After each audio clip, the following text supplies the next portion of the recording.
자, 오늘은 이어서 세례 요한과 예수님이 전하신 회개에 대해서 살펴볼 텐데요. 먼저 이제 세례 요한이 부자들을 향해서 회개를 전하는데 그 내용이 누가복음 3장 10절과 11절 말씀이죠. 우리 같이 읽어보겠습니다. 무리가 물어 이르되 그러면 우리가 무엇을 하리이까? 대답하여 이르되 옷 두 벌 있는 자는 옷 없는 자에게 나눠줄 것이요 먹을 것이 있는 자도 그렇게 할 것이니라. 아멘. 자, 보니까요. 무리가 물어 이르되, 여기서 이 무리는 부자들을 말해요. 이들을 향해서 세례 요한이 이제 말할 때 뭐라고 말했는가 하면, 너희들 중에 옷 두 벌 있는 자는 옷 없는 자에게 나눠줄 것이요 먹을 것이 있는 자도 그렇게 할 것이니라. 자, 옷 두 벌이 있고 먹을 것이 있다는 것은 한마디로 뭘 말하는가 하면 여유가 있다라는 것이죠. 경제적으로 또 물질적으로 이 여력이 있는 사람들을 뜻해요. 그 부자들을 향해서 그들이 회개할 것은 뭔가 하면 그들의 여유분을 가난한 사람과 나누는 것이 그들이 해야 할 회개다라는 거야. 그러니까 잘못됐어요, 나누지 못한 거 자복하고 하나님 앞에 고백하고 이제는 정말 나누면 살게요 약속했어요. 그걸 거기서 끝나서는 안 된다는 거예요. 이건 자복이죠. 회개로 나아가야 되잖아요. 자, 그러면 부자들이 회개해야 돼. 참된 회개는 뭔가? 그들의 여유분을 가난한 사람들에게 나눠주는 거. 그것이 그들이 해야 할, 즉 부자들이 행해야 할 회개다라는 거야. 이것을 생각할 때 참 가진 것이 많을수록 참 우리는 회개할 게 많다는 것을 또 우리는 생각하게 되죠. 가진 게 많아요. 가지고 있는 게 많아요. 지금 우리는 회개할 게 그만큼 많다는 거야. 왜요? 지금 부자들이 회개해야 될 게 뭐예요? 즉 부자들이 가지고 있는 여유분을 어떻게 하는 것이 회개다? 나눠주는 것. 가난한 자들에게, 먹을 것이 없는 사람들에게 나눠주는 것이 회개다. 그만큼 우리가 가지고 있는 게 많다는 것은 참 회개할 게 많다는 그런 뜻이고요. 그럼 하나님께서 우리에게 참 물질을 주시고 또 우리에게 옷이 여력이 있고 또 물질적인 것이 여력이 있다면 그것은 저는 이제 오늘 말씀을 묵상하면서 그런 생각이 들더라고요. 이건 하나님이 우리에게 주신 하나의 달란트구나. 많은 달란트를 주셨어요. 그러면 그 많은 달란트를 통해서 우리는 또 그 일함을 통해서 그 달란트를 사용함을 통해서 또 많은 또 달란트를 남기는 것, 그것이 주님이 원하시고 주님이 기뻐하시고 또 주님께 칭찬받을 일이죠. 근데 그것을 가지고 이 부자들은 뭐 했어요? 쌓아두기만 한 거야. 그러면 마치 이 사람들은 한 달란트 받은 자와 똑같은 거야. 한 달란트 받았잖아요. 그것을 장사하지 않고 나머지 이제 달란트 받은 사람들하고는 다르게 장사하지 않고 그냥 그대로 그냥 놔둔 거예요. 그리고 주인이 돌아왔을 때 이 한 달란트 받은 사람이 딱 숨겨놨던 것을 딱 꺼내가지고 드렸더니 칭찬받을 줄 알았어요. 그랬더니 웬 거예요? 책망받죠. 약하고 게으른 종아. 그리고 쫓겨나죠. 자, 이게 뭘 말하는 것일까? 정말 이 하나님께서 우리에게 주신 우리 귀한 이 달란트를 우리는 정말 하나님이 기뻐하시는 일을 위해서 사용해야 된다는 거예요. 재능도 그렇죠. 의사도 그렇죠. 생명도 그렇죠. 믿음도 그렇죠. 이 물질도 그렇다는 거예요. 하나님이 기뻐하시는 일을 위해서 사용할 때 하나님께 칭찬을 받는 거예요. 너 많이 줬는데 너 뭐 했니? 내가 물질 이렇게 많이 부어줬는데 너 뭐 했니? 그거 가지고 너 뭐 했니? 좋은 집에 살고 좋은 차 타고 다니고 좋은 옷 입고 혼자서만 그냥 호의호식하며 살았니? 아니면 그 여유분을 가지고 정말 가난한 사람들에게 나눠줬니? 그것을 통해서 우리 하나님 앞에 심판받게 될 것이다 라는 것이죠. 자, 두 번째는 세리들을 향해서 이제 세례 요한이 전한 메시지죠. 누가복음 3장 12절 13절 같이 읽겠습니다. 세리들도 세례를 받고자 하여 와서 이르되 선생이여 우리는 무엇을 하리이까 하매 이르되 부과된 것 외에는 거두지 말라. 아멘. 이번엔 세리들을 향해서 이야기하는데 이 세리들은 누군가 하면 한마디로 세금 징수원들이에요. 당시 이제 이스라엘은 로마의 속국이었죠. 그래서 로마의 세금을 바쳐야 되는데 로마에서는 로마에 바쳐야 될 세금이 법으로 정해져 있었어요. 근데 이 세리들은 어떻게 했는가? 그 법이 정하고 있는 것 그 이상으로 세금을 거둔 거예요. 왜요? 그래야 자기들께 남으니까, 자기들께 떨어지니까. 내가 이렇게 열심히 세금 걷었는데 나한테도 뭔가 남는 게 있어야 되지 않겠냐. 처음에는 그냥 이제 뭐 최소한의 수수료 정도만 받으면 되겠지. 아마 그렇게 시작했을지 몰라요. 그냥 뭐 먹고 살고 뭐 입에 풀침을 하는 정도만 있으면 되겠지 하고 시작했을지 몰라요. 근데 웬 거예요? 이것이 이제 뭐 반의도덕이 서도둑된다고 처음에는 조금씩 하다가 나중에는 계속 많이 늘려가는 거야. 이 법으로 정한 그 세금보다 몇 배의 세금을 거두어 가지고 딱 이 로마에 바칠 거 딱 로마에 바치고 나면 나머지는 다 누구 거예요? 다 이 세리 거예요. 그 자신의 배만 불리는데 이 세금을 막 거두어서. 근데 이제 이 세리가 또 누군가 하면 유대인들이에요. 같은 동족이 같은 동족에게 막 세금을 과하게 막 거두어 가지고 그것을 가지고 자기의 배를 불린 거예요. 그러니까 이제 이 유대인들의 사회에 있어서 이 세리들은 정말 나쁜 사람들로 이 낙인이 찍혀버렸죠. 이 동족의 피를 빨아먹는 나쁜 인간들이다. 그렇게 해서 낙인이 찍힌 그런 시대였는데 이 세리들을 향해서 세례 요한이 뭐라고 말했습니까? 부과된 거 외에는 뭐 하지 말라고요? 거두지 마라. 그러니까 법으로 딱 정해진 만큼만 거두고 그 이상 단돈 한 푼도 더 보태거나 더해서 거두지 말라는 거예요. 이것이 이 세리들이 해야 할 회개다라는 거야. 그냥 뭐 세리들이 그동안 정말 그냥 그 이상으로 거둔 것을 회개합니다. 앞으로 그러지 않겠습니다. 막 그렇게 입으로 뭐 자백하고 고백하고 약속하고 그건 회개가 아니라는 거야. 이 세리들이 해야 될 참된 회개는 뭔가 앞으로 다시는 그 부과된 외에 그 이상을 거두지 않는 것. 그것이 이 세리들이 해야 할 회개다라는 것이고요. 자, 세 번째로 헤롯을 향해서 세례 요한이 회개를 전하죠. 우리 누가복음 3장 19절 말씀을 같이 읽어볼게요. 분봉왕 헤롯은 그의 동생의 아내 헤로디아의 일과 또 자기가 행한 모든 악한 일로 말미암아 요한에게 책망을 받고. 자, 헤롯이 등장하는데 이 헤롯은 누군가?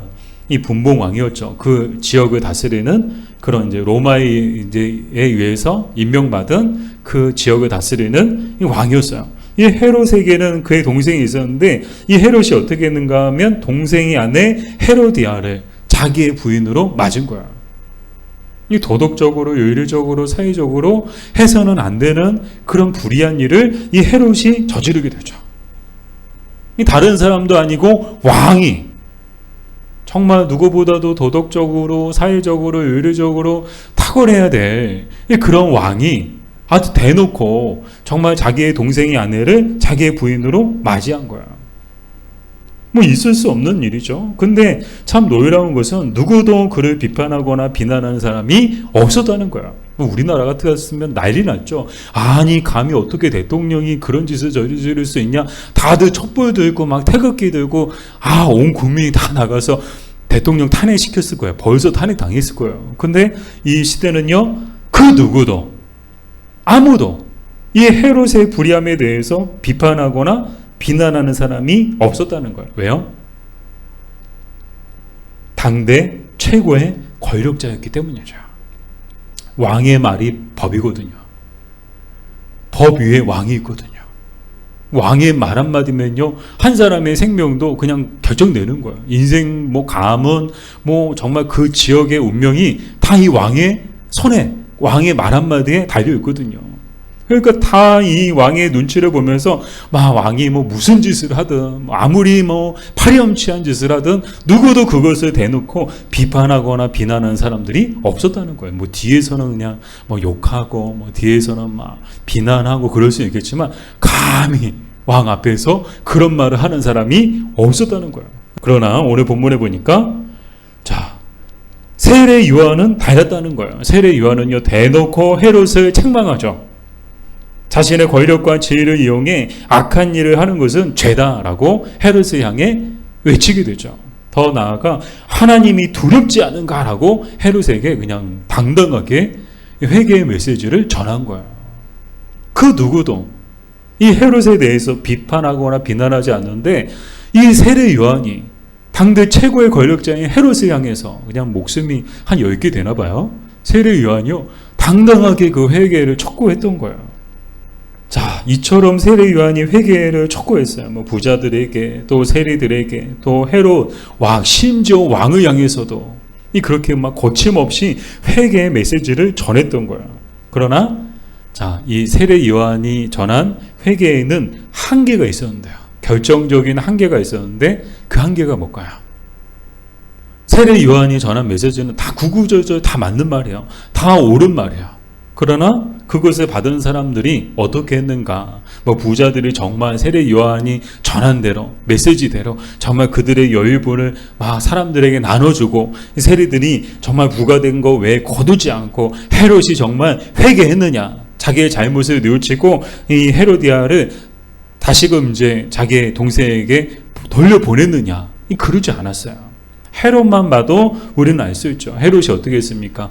막 이 세례 요한이 막 회개해야 된다, 죄다, 하나님이 더럽지도 않느냐, 뭐 그 자리에서 그냥 정말 헤롯이 그냥 자기 옷을 찢고 막 배옷을 입고 막 죄를 막 뿌리면서 하나님 앞에 막 엎드려서 하나님 용서해 주세요. 제가 제정신이 아니었나 봅니다. 제가 미쳤나 봅니다. 그러면서 하나님 앞에 막 눈물 콧물 흘리면서 하나님 앞에 회개했을까요? 아니요. 도리어 세례 요한을 옥에 가둬버려요. 그리고 나중에 어떻게 됐습니까? 결국에는 이 헤로디아의 꾀임에 빠져가지고 결국엔 이제 세례 요한의 목을 베버리죠. 바른 소리 했다는 이유만으로, 옳은 소리 했다는 이유만으로, 듣기 싫은 소리 했다는 이유로 어떻게 합니까? 선지자의 목을 베버린 거예요.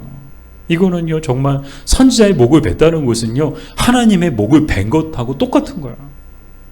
왜요? 선지자는 하나님의 사자거든요.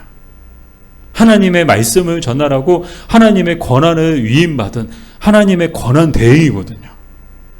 정말 이 땅 가운데 정말 말씀으로 오신 하나님이시거든요. 근데 그 선지자를 옥에 가둬요? 그 선지자의 목을 베요? 이것은 하나님을 옥에 가두고 하나님의 목을 베는 것하고 똑같은 이 죄와 같은 것이죠. 자, 이처럼 세례 요한이 전한 회개는 어땠느냐? 뭐 자복했는지는 몰라요. 뭐 부자들이 뭐 세례 요한의 그 메시지를 듣고 자복하고 자기들의 잘못을 인정하고 고백하고 다시는 그렇지 않겠다고 약속을 했는지 몰라요. 그러나 결과적으로 행동으로 이어지지는 않았다라는 것이죠. 그러니까 한마디로 자복으로 끝났다라는 거예요. 이것이 세례 요한이 전한 회개의 한계다라는 것이죠. 반면 예수님이 전하신 회개에 대해서 우리가 살펴볼 텐데요. 먼저 예수님도 부자들을 향해서 하신 이 말씀이라기보다는 이제 부자들과 연관된 사건인데 우리 같이 한번 볼게요. 우리 요한복음 19장 38절 말씀을 같이 읽어보겠습니다. 아리마대 사람 요셉은 예수의 제자이나 유대인이 두려워 그것을 숨기더니 이일 후에 빌라도에게 예수의 시체를 가져가기를 구하매 빌라도가 허락하는지라 이에 가서 예수의 시체를 가져가니라. 아멘. 자, 예수님께서 십자가에 처형을 당하셨죠. 근데 예수님의 그 시신을 내려다가 장례를 치는 사람이 누구예요? 예수님의 제자들이었을까요? 아니요. 누굴까요? 아리마대 사람 요셉이었어요. 아리마대 사람 요셉은요, 부자였습니다. 당대 거부였습니다. 근데 이 거부였던 이 아리마대 사람 요셉이 했던 일이 뭐예요? 예수님의 시신을 빌라도에게 찾아가서 시신을 자기에게 다 해라. 그리고 자기를 위해서 준비해놨던 새 무덤, 뭐 그냥 중고 무덤도 아니고요, 새 무덤을 자기를 위해서 정말 정성스럽게 준비해 놓은 그 새 무덤에 예수님의 시신을 안치하고 그런 예수님의 장례 절차를 치르게 되는 그런 모습을 보게 되죠. 근데 이 모습이 참 귀하고 참 위대한 이유는요, 제자들은요 다 도망가 버리고 예수님이 십자가 못 박혀 돌아가시는데 제자들은 코빼기도 안 보여요. 뭐 정말 장례를 치러야 되는데 상주도 없죠. 그 누구도 나서지 않아요. 왜요? 지금 나서면 안 되거든요. 잘못 나서면요 똑같은 형벌을 받을 수 있고요, 잘못 나서면요 뭐 예수님의 추종자다라고 해서 낙인 찍혀버리고요, 그때부터 고난과 고통이 시작되거든요. 그러니까 누구도 나서지 않는 거예요. 뭐 평상시에 예수님하고 뭐 베풀하고 절친이에요, 예수님 잘 알아요, 뭐 이때는 통하지 않아요. 알아도 모른다고 말해야 되는 때였던 거야. 뭐 예수라는 자는 아니야. 모르는데요. 너 같은 동네 출신 아니냐? 너 옆집에 살지 않느냐? 아닌데요. 모르는데요. 뭐 그런 사람이 있었어요?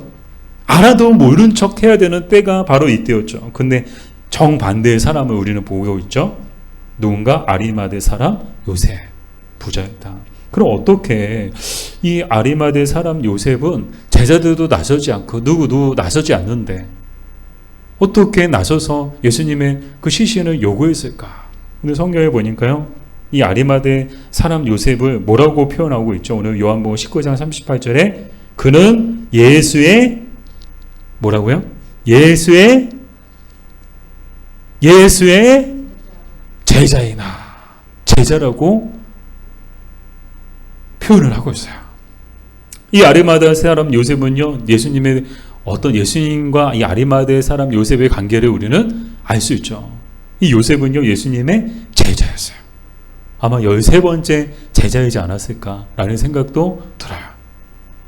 정말 12명의 제자 못지않게 예수님과 함께 다니면서 예수님의 가르침을 듣고 예수님을 따르고 그 예수님의 가르침대로 살려고자 노력했던 한 사람이 바로 이 요셉이었을 것으로 우리는 생각할 수 있죠. 자, 그래서 이 아리마대 사람 요셉은요, 정말 평상시에 자기가 따르던 스승 예수님께서 십자가에 처형되셨어요. 십자가에서 숨을 거두셨어요. 그럼에도 불구하고 제자의 도리를 다하기 위해서 뭐 자기가 가진 것이 많아요. 가진 게 많다는 건 뭘 말해요? 잃을 것도 많다는 것을 뜻하죠. 사람들이 왜 나서는 걸 두려워해요? 가진 게 많고 잃을 게 많으면 사람들은요 주저주저해요. 왜요? 잃을 게 많거든요. 근데 잃을 게 없으면요 용감해요. 뭐 잃을 게 없거든요.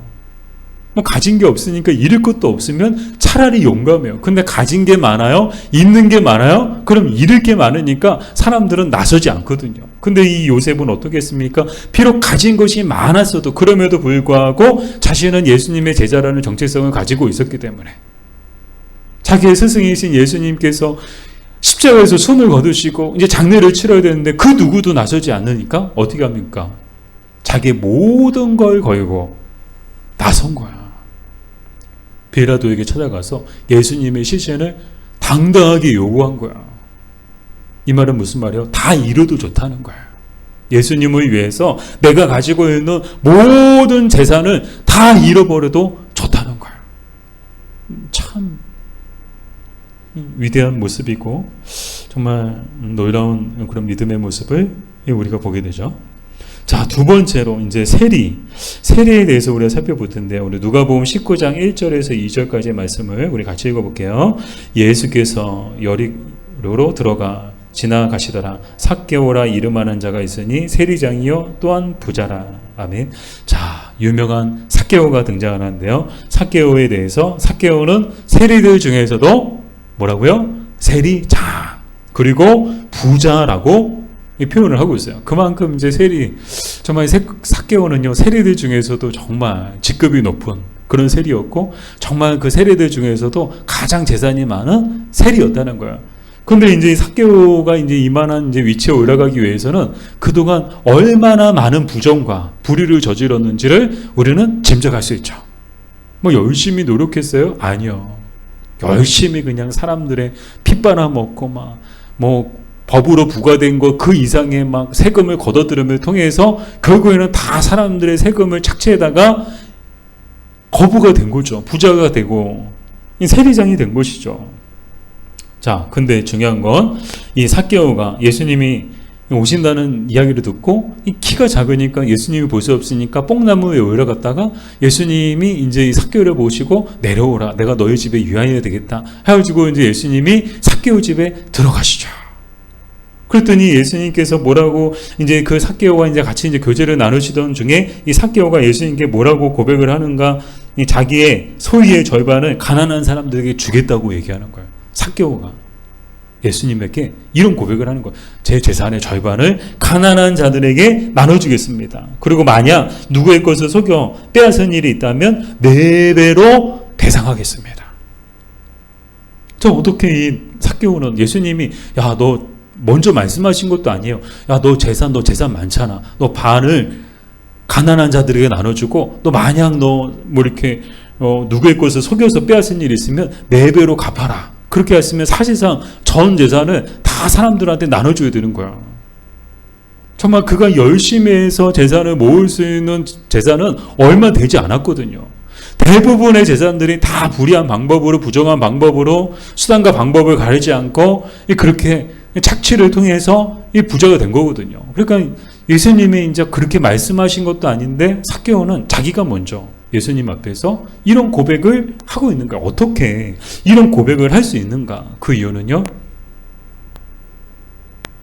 삭개오가 감동받은 거야. 그러니까 이제 우리 전문 용어로 은혜를 받았다고 하잖아요. 막 이렇게 뽕나무 위에서 이제 딱 이렇게 예수님을 보고 있는데, 와, 그 많은 사람들 중에 예수님이 자기를 딱 지목하시면서 삭개오야, 내려오라. 내가 너희 집에 위하여 되겠다. 근데 이 세리 집에 들어간다는 것은요, 그 당시로는요, 파격적인 일이거든요. 앞에서도 말씀을 드렸잖아요. 사람들이, 유대인들 사이에서 세리는 나쁜 놈들이라고, 아주 악질이라고 낙인 찍힌 사람들이요. 그래서 사람들은요, 이 세리들하고는 상종을 하지 않아요. 사람 취급을 하지 않아요. 뭐 집에 들어가요? 말도 안 돼요. 인사도 안 해요. 말도 안 섞어요. 근데 이 세리 집에 들어가요? 같이 그 집에서 지내요? 식사하고 교제해요? 있을 수 없는 일이거든요. 그 누구도 아무리 사람들을 우리 집에 놀러 와라, 우리 파티하는데 와라, 그래도 오는 사람 없어요. 세리들 아닌 이상은 그 누구도 오지 않아요. 근데 예수님이 먼저 오시라고 초청한 것도 아닌데 예수님이 자신의 집으로 오신다고 하시니까 어떻게 한 거예요? 은혜를 받은 거야. 그러니까 은혜 받음을 통해서 그 안에서 뭐가 이루어진 거예요? 회개가 이루어진 거죠. 예수님이 말씀하지 않아도 자기 마음속에 예수님을 영접함을 통해서 회개의 영이 막 임함을 통해서 회개의 역사가 일어난 거예요. 그러니까 예수님이 말씀하지 않으셨는데도 그냥 내 소유의 절반을 나눠주겠다라고 이런 고백을 하게 된 거죠. 자, 세 번째로 강도에 대해서 또 살펴볼 텐데요. 누가복음 23장 39절과 40절 말씀을 같이 읽겠습니다. 다일인 행악자 중 하나는 비방하여 이르되 내가 그리스도가 아니냐, 너와 우리를 구원하라 하되, 하나는 그 사람을 꾸짖어 이르되 내가 동일한 정죄를 받고서도 하나님을 두려워하지 아니하느냐. 자, 예수님께서 십자가에 처형당하시는 장면이죠. 예수님 옆에 그 두 강도도 똑같이 십자가에 처형을 받게 되었죠. 근데 처음에 이 두 강도는 똑같이 예수님을 비난하고 정죄했어요. 그러다가 시간이 지난 후에 한 강도는 계속해서 예수님을 비난하고 정죄했지만 다른 한 강도는 말이 바뀌었어요. 예수님을 대하는 태도가 바뀐 거예요. 그러면서 그 예수님을 비난하고 정죄하는, 욕하는 그 한 강도를 꾸짖는 거예요. 조용히해라. 그러지 마라. 하나님이 두렵지 않느냐. 우리는 십자가 벌을 받는 것이 마땅하지만 이분은 그렇지 않다. 이분은 죄가 없으시다. 그러면서 예수님을 향해서 뭐라고 말씀하시는가 하면 예수여, 당신의 나라에 임하실 때 나를 기억하소서라고 고백을 하게 되죠. 그랬더니 예수님께서 내가 진실로 이르노니 오늘 내가 나와 함께 낙원에 있으리라. 아멘. 이 한 강도는요, 다른 강도와 같지 않았어요. 그 강도는 계속해서 예수님 비난하고 정죄하고 욕하고 그랬어요. 똑같은 처지에 있는데 위로는 못해줄 망정. 그잖아요. 똑같이 십자가를 못 박혔는데 서로 위로주는 못해줄 망정. 사람의 심정이 참 못됐어요. 그죠? 서로 욕하고 비난하고 정죄하는 거예요. 근데 다른 한 강도는 처음에 그랬다가 나중에는 생각이 바뀌어가지고 그러지 마라. 이분은 예수님, 내가 보니까 십자가에서 매달려 있는 동안에 예수님의 모습을 보니까 예수님은 정말 예수님이셨던 거야. 다른 사람들하고는 다르셨다는 거예요. 자기가 살면서 십자가에 처형을 당하는 사람들을 참 많이 봤죠. 그 사람들의 공통점은 뭔가 하면 정말 강도 같았어요. 세상을 원망하고 자기를 못 박은 사람들을 원망하고 그들을 향해서 욕을 퍼붓고 그랬어요. 이제 다 죽는 판에 무서울 게 뭐가 있어요. 그냥 이렇게 온갖 욕과 저주와 험악한 말들을 쏟아내는 거죠. 발악을 하는 거죠. 근데 예수님은 딱 보니까 한마디도 안 하시는 거예요. 그들을 향해서 악한 말들을 전혀 내뱉지 않으신 거예요. 도리어 저들의 죄를 용서해 달라고 기도하시고, 자기를 못 박은 자들을 용서해 달라는 그런 기도를 하고 계시는 거예요. 그 모습을 보고 이 강도가 어떻게 됐습니까? 똑같이 이 삭개오처럼 회개의 영이 그 안에 들어오고 은혜의 영이 들어옴을 통해서 예수님의 모습을 보고 은혜 받고 그리고 회개함으로 나아가게 된 거야. 그래서 비록 죄진 게 많아가지고 이렇게 십자가에서 처형되고 있지만 그럼에도 불구하고 예수님의 자비와 긍휼을 호소하고 있는 것이죠. 근데 놀라운 것은 세상적으로 이렇게 십자가 처형을 당할 만큼 악한 죄를 저질렀지만 그럼에도 불구하고 정말 이 마지막에 그 인생의 마지막에 숨을 거두기 그 전에 정말 예수님께 자기의 죄를 회개하고 또 그 회개 고백을 아뢰음을 통해서 어떻게 됐습니까? 이 강도는 구원받았다는 거예요. 자, 이렇게 우리가 부자와 세리와 강도의 모습을 살펴봤는데 공통점이 있어요. 공통점이 뭘까요? 여러분 한번 찾아보세요. 이 공통점이 뭘까? 부자와 세리와 강도의 공통점. 예수님이 이 회개에 대해서 그 예수님이 전하신 회개에 대해서 우리가 이제 살펴보면서 부자와 세리와 강도에 대해서 살펴봤는데 공통점이 있어요. 이 공통점이 뭘까요? 공통점이 뭘까요? 예수님은 이들에 대해서 단 한 번도 회개를 명하신 적이 없으셨다는 거야. 자, 역설적이죠. 이 부자와 이 세리, 삭개오와 이 강도에 대해서 너희 회개해라. 너희 죄를 회개하라. 세리 요한이 했던 것처럼 똑같이 막 이들을 향해서 회개하라고 말씀하신 적이 없다는 거예요. 그럼에도 불구하고 이 부자와 세리와 강도는 어떻게 했습니까? 자발적으로 그들이 주님 앞에서 회개했다는 거예요. 그래서 그 회개의 증거가 뭐예요? 아리마대 사람 요셉은 당당하게 자신의 모든 걸 걸고 예수님의 시신을 요구했고 자기의 무덤에 장례를 치러드렸고요. 그리고 삭개오 세리 삭개오도 어떻게 했습니까? 정말 자신의 소유의 절반을 가난한 자들에게 나눠주고 만약 누구를 속여 빼앗은 것이 있다면 4배로 받겠다. 사실상 전 재산을 다 포기하겠다는 뜻하고 똑같은 거야. 이게 뭐예요? 정말 자발적인 회개의 모습이죠. 그리고 이 강도도 똑같습니다. 정말 주님 앞에 자기의 죄를 진실로 고백하고 주님의 자비와 긍휼을 구하는 그런 참된 회개를 통해서 정말 구원에 이르게 되는 이 모습을 우리는 보게 되죠. 자, 이 중요한 차이를 볼게요. 이제 정리할게요. 세리 요한이 전한 회개와 예수님이 전한 회개에는 똑같은 회개이지만 그 회개의 그 결과와 그 회개의 그 능력이 전혀 달랐다는 거예요. 세례 요한은 직접 전했어요. 그럼에도 불구하고 많은 사람들은 정말 세례 요한이 전한 그 회개대로 그 회개에 이르지 못했어요. 뭐 자복했는지는 몰라요. 그러나 회개에 이르지는 못했어요. 반면 예수님은 회개에 대해서 뭐 직접적으로 말씀하지도 않으셨는데 예수님을 만난 이 사람들은요 다 자기들의 죄를 회개하고 정말 자기들의 죄를 자복하는 것으로 끝나지 않고 정말 회개함으로 나아갔다는 것이죠. 그리고 그 회개함을 통해서 진정한 또 구원에 이르게 되었다라는 것이죠. 자, 이것이 무엇을 말하는 것일까? 이것이 어떤 차이가 있는가? 우리 정리해서 얘기하면 예수님이 전한 회개에는 정말 말하지 않으셔도 말씀하지 않으셔도 그 예수님의 만남을 통해서 주는 그런 능력이 있었다는 거예요. 그게 뭔가 하면 바로 죄인들을 향한 주님의 사랑이었다는 거죠. 주님의 사랑을 느끼고 예수님은 부자든 세리든 강도든 그 누구도 막 사회적으로만 손가락질 당하고 비난하고 상정하지 않고 뭐 그런 사람들까지도 예수님은 그들의 친구로서 그들을 대하셨어요. 편견 없이 제한 없이 차별 없이 그들을 친구처럼 모두를 다 똑같이 사랑으로 대해주셨던 거야.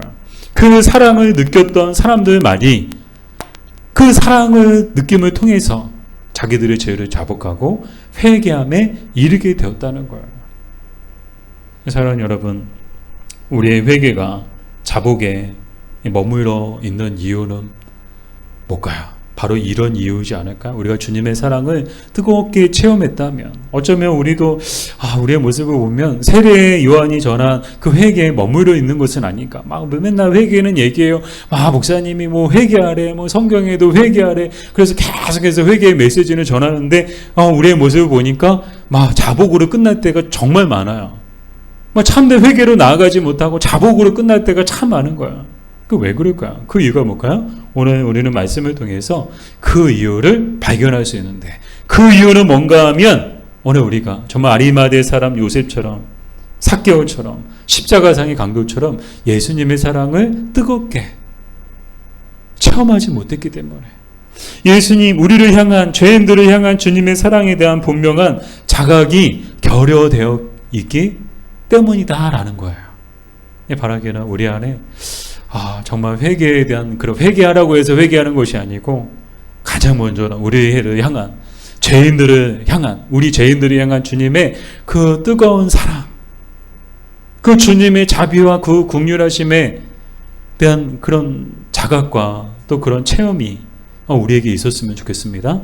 그럼을 통해서 정말 우리의 삶을 진실로 회개함으로 나아가는, 자복으로 끝나지 않고 우리의 삶이 회개로 나아가는 그런 은혜가 저와 여러분 모두에게 임하기를 주님의 이름으로 축복합니다.